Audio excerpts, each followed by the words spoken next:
ایک اور حکم دیا، ان جاءکم فاسق بنبأ فتبینوا، جب بھی کوئی فاسق خبر لے کر آئے تو تحقیق کر لیا کرو، اس خبر کی بیس پہ فوراً فیصلے نہ کیا کرو۔ یہاں فاسق سے مراد اصطلاحی فاسق نہیں ہے، یہ بھی اصطلاحی فاسق ہوتا ہے کبیرہ گناہ میں مبتلا ہے، اور ایک فاسق ہوا ہے کہ جس نے خبر سنی اور فوراً آپ تک پہنچا دی بغیر تحقیق کے۔ تو قرآن اس موقع پر یہاں اس کو فاسق کہہ رہا ہے کیونکہ اس معاملے میں اس نے شرعی حدود سے تجاوز کیا۔ اس کا مطلب یہ نہیں کہ وہ حقیقت میں کیا ہے، برا ہے۔ یہ قرآن کی جو اصطلاحات سے واقف ہو یہ سمجھتے ہیں۔ یہ میں اس لیے ڈیٹیل بیان کر رہا ہوں کہ بعض لوگوں نے اس آیت کی بیس پر ان صحابی کو فاسق کہہ دیا جو خبر لے کر آئے تھے۔ ایک صحابی خبر لے کر آئے اور اس خبر کی بیس پر صحابہ نے دوسری قوم پہ چڑھائی کرنے کا ارادہ کر لیا، تو اللہ نے فرمایا پہلے تحقیق تو کرو۔ تو یہ جو فاسق کہا گیا یہ اصطلاحی اعتبار سے نہیں، بلکہ اس معاملے میں انہوں نے ان سے کیا ہوئی ہے، غلطی۔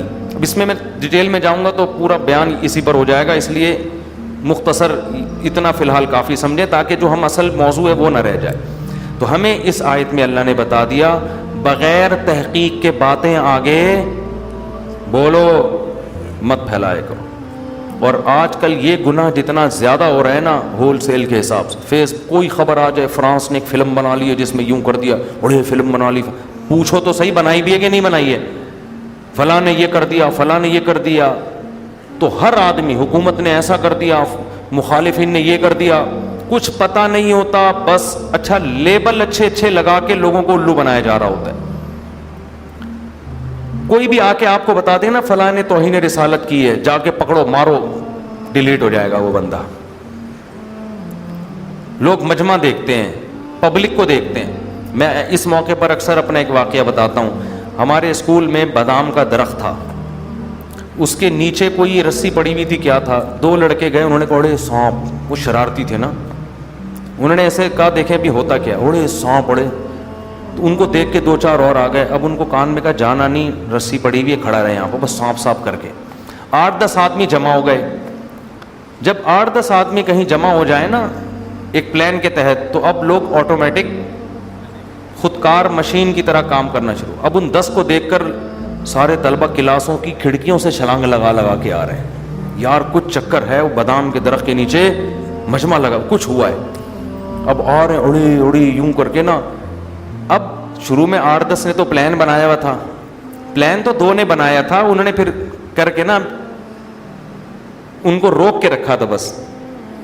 تو اب لائن لگ گئی، اب وہ کھسک کے نکل گئے شروع والے، لیکن رش بڑھتا جا رہا ہے، رش بڑھتا جا رہا ہے۔ اسکول کے ہیڈ ماسٹر پریشان، یہ ہو کیا رہا ہے یہاں پہ، سب جا رہے ہیں بھائی، ہم بھی پہنچے ہوئے تھے جو اتنی تقریریں کر رہے ہیں، یار یہ ہے کیا، گھسو بھائی، کچھ بھی نہیں ہے۔